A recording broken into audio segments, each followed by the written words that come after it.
गौरव को दबाने की। मानुष हो तो वही रसखान बसों ब्रज गोकुल गांव के ग्वारन, जो पशु हो तो कहा बस मेरो चरोदित नंद की धेनु मजारन। उस तहजीब का खात्मा इनकी पार्टी और हिंदुत्व की किस तहजीब की बात कर रहे हैं और जो औरंगजेब ने तहजीब पैदा कर। अरे कांग्रेस ने इतिहास नहीं बदला, कांग्रेस ने भूगोल बदल दिया। इंदिरा गांधी ने पाकिस्तान के 2 टुकड़े करे, आपने क्या किया? जो लड़े नहीं, जो फांसी नहीं चढ़े, जो काला पानी नहीं गए, वही स्वतंत्रता के सबसे बड़े सरमाएदार हो गए। नौरंगे सियासत दौरा तो देखिए कि मंजिल मिली उन्हीं को जो शरीके सफर न था।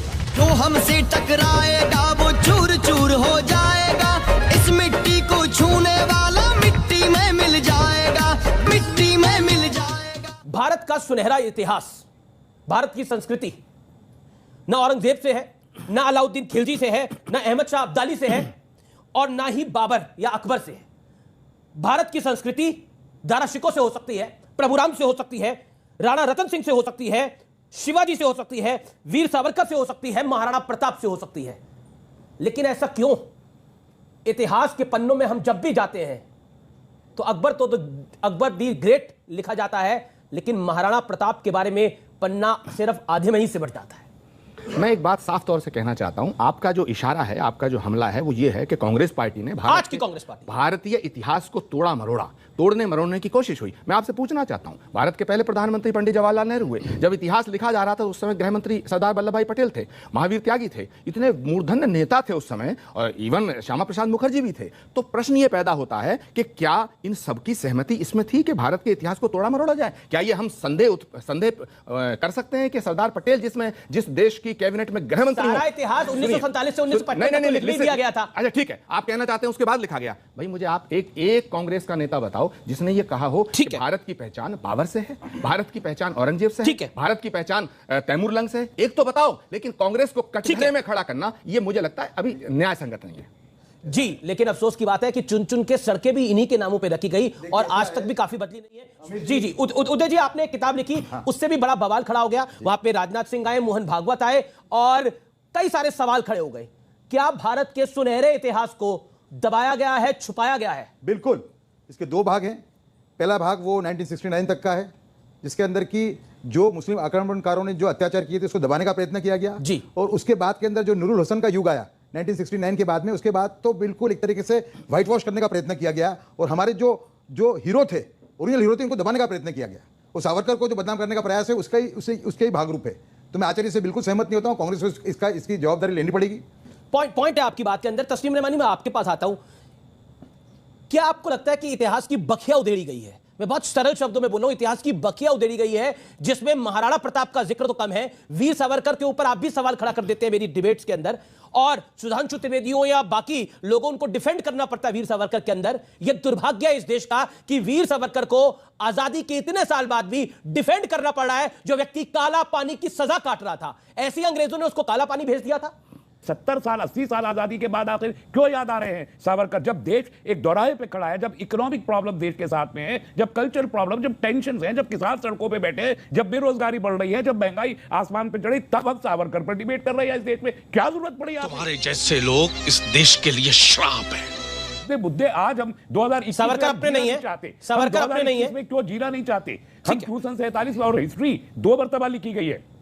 हमारे बहुत ही सम्मानित हिस्टोरियन है आप, एक आजादी के बाद की आपने कोट की, चाहे वो अबुल कलाम आजाद साहब को भी आप कटहरे में खड़ा कर रहे हैं, नूरुल हसन साहब को भी कर दीजिए, मुझे इशू नहीं है, मेरी कोई दिलचस्पी नहीं है इन हजरात से। लेकिन आजादी से पहले अंग्रेजों ने भी एक तारीख लिखी है, वो तारीख भी गजट में मौजूद है, आपने भी वो पढ़ी होगी। उसमें भी सावरकर का जो रोल है या सावरकर वादियों का सारा, आज अभिनव भारत सावरकर का बनाया हुआ अभिनव भारत है, कैसे महिमा मंडित कर सकते हैं हम उस ऑर्गेनाइजेशन को जो बॉम्ब ब्लास्ट में आज इन्वॉल्व है, जिसमें आर्मी का एक आदमी इन्वॉल्व हुआ है, आर्मी से आरडीएक्स चुरा के बॉम्ब ब्लास्ट कर रहा है, उसी अभिनव भारत का सावरकर ने बनाई थी। क्यों आखिर सावरकर ने? अगर मैं ये मान लूं थोड़ी देर के लिए, आपके लिए औरंगजेब महान है, सावरकर पर सवाल। मैंने किसी की महानता की बात नहीं की, औरंगजेब को महान बताया गया है, की बात कर रहा हूं, बाबर को महान बताया गया। जिस आदमी ने 9 मरतबा दया याचिका की, 9 मरतबा दया याचिका की, मैं रीजन पूछना चाहता हूं, 60 रुपए महीना की तनख्वाह अंग्रेजों से लेने का कारण क्या था? ये बताया जाए। अलाउंस था, मेंटेनेंस अलाउंस था, तनख्वाह नहीं थी। मैं मान लेता हूं, अलाउंस नहीं उनको अपना घर का मेंटेनेंस करना पड़ता था, तो अंग्रेज दे रहे थे, उनका रेंट, घर का रेंट, खाना पीना सब उसमें आता था, भारतवासियों को फांसियां दे रहे थे, सभी को मिलता था। अंग्रेज भारतवासियों को फांसियां दे रहे थे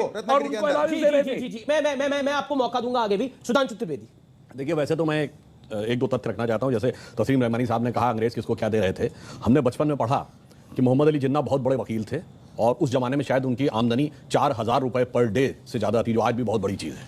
और मोतीलाल नेहरू उससे भी बड़े वकील थे। मैं पूछना चाहता हूं, ये उस जमाने में हजारों रुपए पर डे की आमदनी के लिए पेमेंट कौन करता था? किसी हिंदुस्तानी का मुकदमा लड़ रहे थे क्या? भारत तो बहुत गरीब था, हम तो अकाल और भूखमरी से झेल रहे थे। पेमेंट कौन कर रहा था? अंग्रेजों के मुकदमे लड़ रहे थे ना, इसीलिए तो।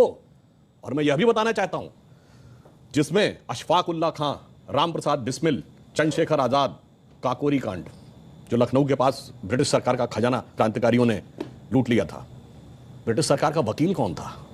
JN मुल्ला, जगत नारायण मुल्ला, कांग्रेस के नेता खड़े थे ब्रिटिश सरकार की तरफ से कि इनको फीस कौन दे रहा था? उनको सरकारी वकील थे ना, तो सरकार से ही तो फीस ले रहे होंगे। एक और उदाहरण बता रहा हूं, सारे सवाल ये है, क्या सिलेक्टिवली भारतीय हीरो को दबाया गया? हाँ, मैं उसके 2 उदाहरण फैक्ट बता रहा हूं। मैं दर्शकों से कह रहा हूं, जाइए चेक करिए। एक KGB के जासूस था जिसका नाम था यूरी बेजनेव, जो भारत में पत्रकार बनकर 70 के दशक में रहता था। उसके संस्मरण पढ़िए। उसने लिखा, हमें एजेंडा दिया गया था कि भारत की संस्कृति को कैसे तबाह करना है और उसके लिए हम क्या क्या कर रहे थे। जो बात इन्होंने कहा कि नूरुल हसन साहब बने तो उसके बाद क्या हुआ, वो छोड़िए। अब मैं एक उदाहरण बताता हूं। महमूद गजनी ने सोमनाथ का मंदिर तोड़ा। जवाहरलाल नेहरू ने डिस्कवरी ऑफ इंडिया में पेज नंबर 235 पे ये लिखा कि वो तो एक योद्धा था, उसका धर्म से कोई लेना देना नहीं था, उसने जो लूटपाट की है वो अपने किंगडम को इनरिच करने के लिए की है। जबकि हकीकत यह है कि खुद महमूद गजनवी के साथ आए हुए उसके राइटर उतबी उसने अपनी किताब तारिकुल यामनी में लिखा है कि जब उसने मंदिर पे कब्जा कर लिया और उसके पास राजा और पुजारी पहुंचे कि ये शिवलिंग मत तोड़िए, इसके लिए हम 1 करोड़ स्वर्ण मुद्राएं देने को तैयार हैं। और उसके सलाहकार गए तो जानते क्या जवाब दिया महमूद गजनी ने?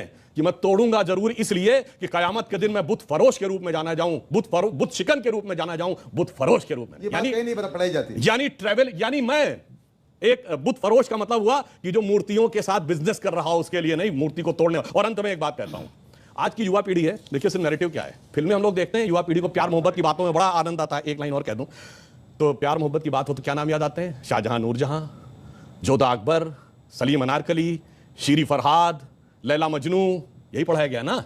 जबकि एक मुगल बादशाह बताइए जिसकी 1 दर्जन से कम ऑफिशियल बीवियां रही हूं, और एक भी बादशाह बताइए ऐसा कैसा प्यार था तो 10-10 के साथ होता था। स्त्री के प्रति समर्पित निष्ठावान प्रेम का प्रतीक 3 पीढ़ियों से हमारे दिमाग में ऐसे भर दिया गया कि बच्चे से पूछिए तो उसे यही याद आता है। इसे कहते हैं एजेंडा। और एजेंडा सिर्फ एक तरफ नहीं था। इंडिया गेट के सर्किल पे घूम जाइए, बाबर रोड, हुमायूं रोड, अकबर, वो सब तो अलग है। आपको मानसिंह रोड भी मिल जाएगी मगर राणा प्रताप रोड नहीं मिलेगी। इसीलिए VS नायपॉल ने जो कहा था वो सच कहा था कि राष्ट्रवाद को कमजोर करने का इतिहास राष्ट्रवाद